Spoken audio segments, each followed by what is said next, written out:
Hello! Are you all doing good? Comfort Talk is here for you. In this segment, we are going to talk about a certain topic, exchanging ideas that you can relate to, and giving some advices that will be beneficial to our dear listeners or viewers. Let's now start our talk. In this episode, we will tackle on how to love yourself.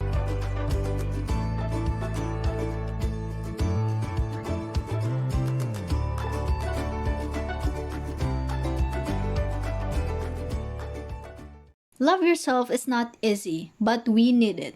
Before giving love to other people, you need to love yourself first for you to create a happy environment. But why we need it?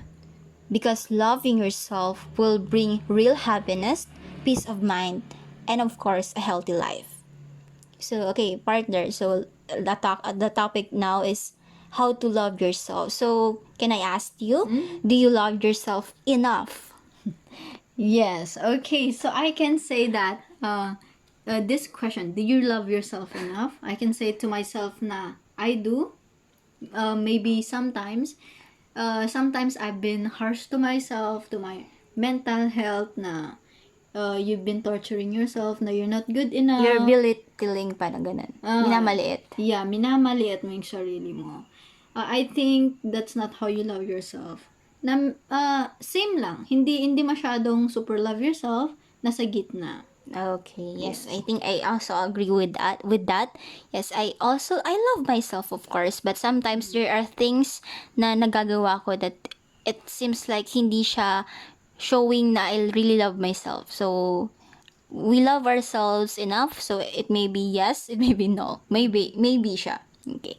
So the question now is, how do you love yourself? So, what are your ways? Ito yun. Ay yung mga ways natin to love ourselves. Even though sometimes we forget to love ourselves enough. But yes, we still love ourselves, right? So, ano yung mga ways natin? Can you share what your ways on loving yourself? What your activities?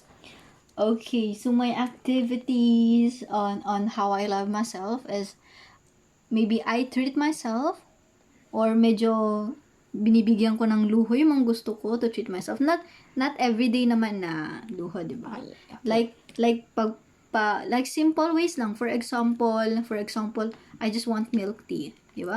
Okay, milk tea talaga. Diba? Okay. Yes. Yeah, you're rewarding yourself, treating yourself, yun. Yes, that's loving yourself. A simple way to love yourself. And also, self-care. Yeah. Yes, self-care. Like, tulog. Matutulog ka. Yeah, self-care din yun, Don't diba? stress too much. Yes, relax. Magre-relax. Magre-rest. Yun yung ways, some ways of loving yourself. Hindi yung tino-torture mo yung sarili mo to overwork. You also have time to relax, to sleep, to rest. So, I think that's one of the ways on how to love yourself. And then, yun, i-treat mo yung sarili mo, and then self-care. What else? Ano pa bang yung mga ways to love ourselves? Maybe the other activities is watching movies or videos is beneficial to yung hindi nyo nakaka-harm sa sarili mo naman. Yung may meaning, may Yes. purpose yung pinapanood mo. I think that's one of the activities on how to show that you really love yourself. What else? And you can also read books, di ba? Yes, Yeah, that's there's good. so many books na it's so beneficial to you, to your mental health or anything, di ba?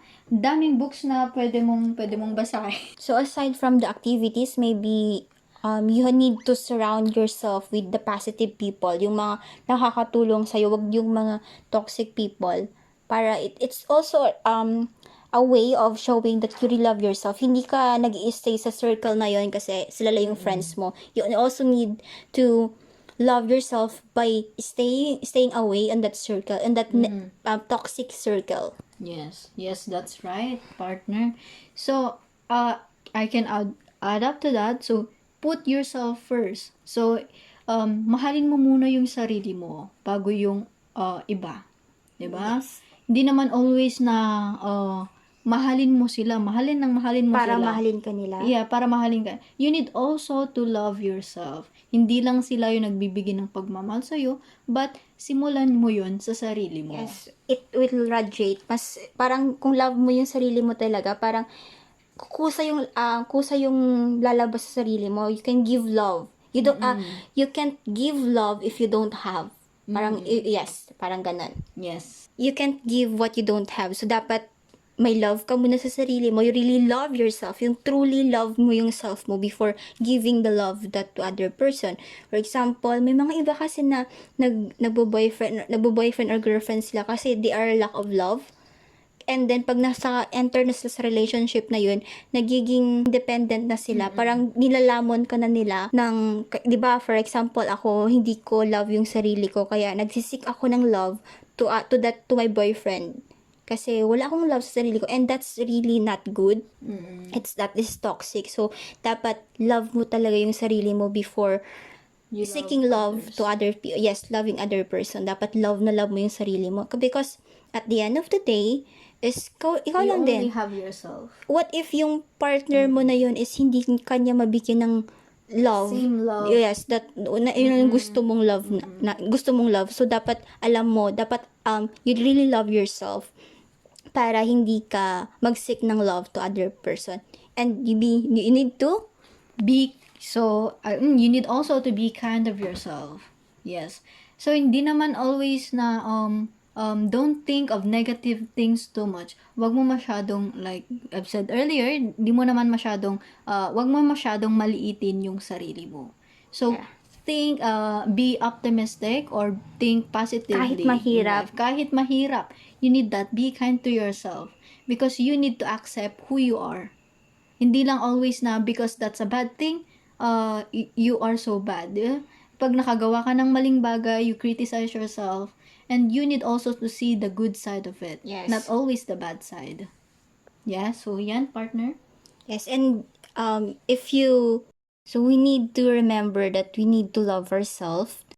Sometimes it's really hard to love ourselves. 'Di ba? May mga times na parang mas madali tayong magmahal to give love to other person, to other people kaysa sa sarili natin. Like for example, you asked me a favor. Nag-ask ka ng favor sa akin to do that. Pero ayoko. But since I love that person or I love you as a friend, kaya tutulungan kita. And kahit labag sa kalooban mo yung paggawa ng bagay na yun, parang hindi mo gusto sanang gawin yun. Pero since you want to show love to that person, kaya gagawin mo. So, I think kaya dapat natin tandaan na we need to, be kind to yourself, put your self first. So, dapat alam mong gawin yon sa sarili mo para you can really love yourself enough. Hindi yung iisipin mo yung ibang tao kasi, okay, mahal ko siya, ayoko masira yung relasyon namin. So, gagawin mo lahat. Hindi mo iniisip yung sarili mo, and that's not good. That's not a way of showing love to yourself. So, what's the importance of loving yourself? Okay, so you will loving yourself. There's so many important things about loving yourself. So isa na dyan yung you feel more positive, di ba? So you need to be maging positive sa life mo. Hindi lang pwedeng negative. We also need to balance it. Positivity. And yes, if you are positive, have the positivity in life, it means you will be happy. Yung truly happy talaga. So, yun. One thing that the importance of loving yourself is it gives positivity, it gives happiness, and it also gives the contentment. Kontento ka. That's Kahit, right. kahit wala yung ibang tao, if you really love yourself, kahit wala kang jowa, wala nagmamahal sa'yo, But you love yourself. yes, mayroon kang self-love, it's Enough na yun. yan, parang Yeah, kontento that's ka na, enough. pang full ka na. And, yun pa yung isa, if you're going to, in a relationship, dapat you really love yourself first. Kasi, if yung partner mo is iniwan ka, if nakakita na nakahanap ng ibang partner, nakahanap ng ibang mamahalin, iniwan ka niya, kahit na nangako siyang hindi ka iiwan. Pero, if you really love yourself, you have that self-love, hindi ka masasaktan masyado. Masasaktan ka, of course, kasi iniwan, kasi love mo yung tao. Pero, alam mong mahalin yung sarili mo. Kaya, kahit kung nag-cheat siya or iniwan ka niya, tatanggapin mo yun kasi you love yourself. Mas mahal mo yung sarili mo. And dapat yung love na ibibigay ng partner mo or partner natin is maging additional na lang siya. Yes, Hindi that's yun yung right. pupuno. Hindi yung pupuno sa, dapat 100% na, Love mo yung self mo. Dapat Yeah. dapat 100% na love mo yung self mo. Hindi lang yung partner mo yung magbibigay ng love, ng magfu-full ng love sa iyo. Dapat nauuna yan or nangyayari yan sa iyo first. yes, dapat it will start on you. Yes. Yan yung Yeah, dapat it will start on you. So, di ba, paano ka magbibigay ng love if ikaw, hindi mo talaga love yung sarili mo? So we need to remember to love ourselves. if we do not love ourselves first, who else would?